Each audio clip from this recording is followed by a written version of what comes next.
Buhari federal government don chook mouth pull body for the final repair of Benin Sapele Road by Ogheghe junction for Benin City, Edo State, as dem don consign one agreement with the residents of the area and assure the residents say dem ready gidigba to fix the road. Una go remember say close to 2 weeks, one group wey dem dey call Sapele Road Bypass Axis Group (SABAG) come block the road and do we no go gree sake of the bad condition of the road, and na dis one come make federal government send people come to torchlight the matter and find lasting solution to the bad road. On top this agreement, TMC TV tori person Omo Ikayere come carry waka reach the place and come do talk with some residents and some members of the Sapele Road Bypass Axis Group wey people sabi as SABAG on how dem see the matter. Some of them come talk say if federal government not do as dem talk for paper, after 3 weeks, dem go block the road again.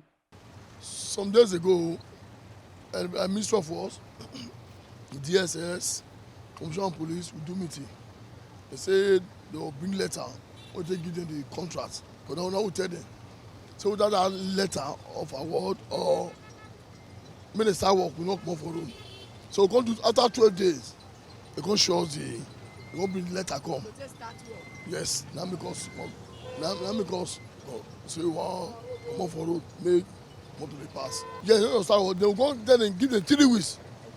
If they don't start work, we'll come back to the road. That time we don't go that time go give them again. We'll still come back to the road after 3 weeks. So don't please the federal controller. He call us this morning. They beg us. Say more give us 3 weeks. Don't start work. They'll do everything, arrange everything. Okay, after 3 weeks, you not do one, we'll still come back to road. Thank you. Okay, okay, we'll see here. Like my chairman don't talk, this is the letter where government officials don't bring come. Say they don't give the contracts for this road. So we don't talk say we don't still believe government but upon saying Nigeria don't suffer, we don't say we will open the road and we go don't give 3 weeks notice and grace to government make them for do wetin they supposed do. So on the strength of this letter wey e dey my hand now, so now we take comot for road. So we don comot for road. As you can see, we dey pass the traffic, make e dey waka small small, still really well. So if 3 weeks reach, we no see government, we no see anything, we no go give letter notice again, we go come back to the road, we go lock am again. So that's what we talk am. So everybody don agree, so we don't more road. Today make am the 12th day when we block this federal road, Benin Warri road, the federal road wey lead to Cameroon. So we dey call on the federal government since say make dem come fix this road because of the economic value of the road. This na one of the most valuable road for Nigeria, where government dey make so many money from. But with the information wey we get yesterday and the letter wey dem send come for us, say dem don award the contract to the company wey they preferred.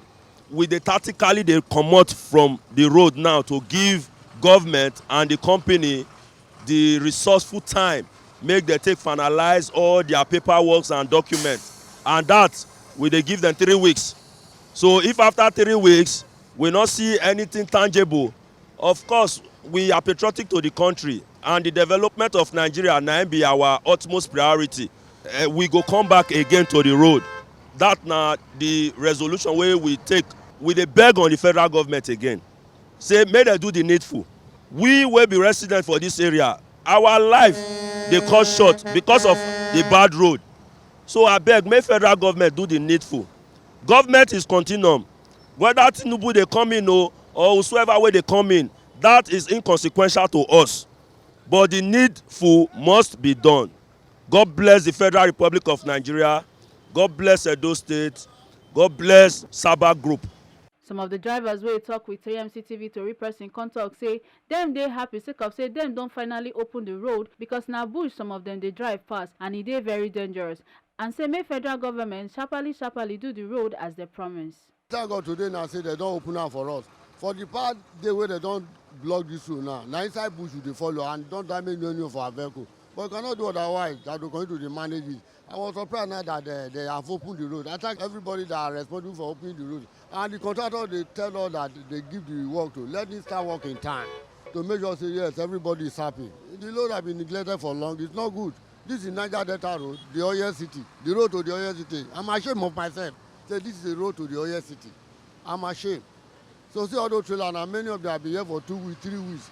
Just for what? Just go the bad road. It's not good. Let government. Yes, I'm happy they open it. Let the contractor wake up and do something for us and let us be happy. I don't hear since on Monday. But the thing is not easy for us. But I thank God today they have opened the road. But we never know where they conclude, whether they will still block them or not. So we see the best federal government, make them help us do the road well so that our motor no go dey fall. Mr. Yoba, I did here since 10 days, but I don't open it now. I enjoy them. From TMC TV Radio Studio, Ekata Ojesele, TMC TV News.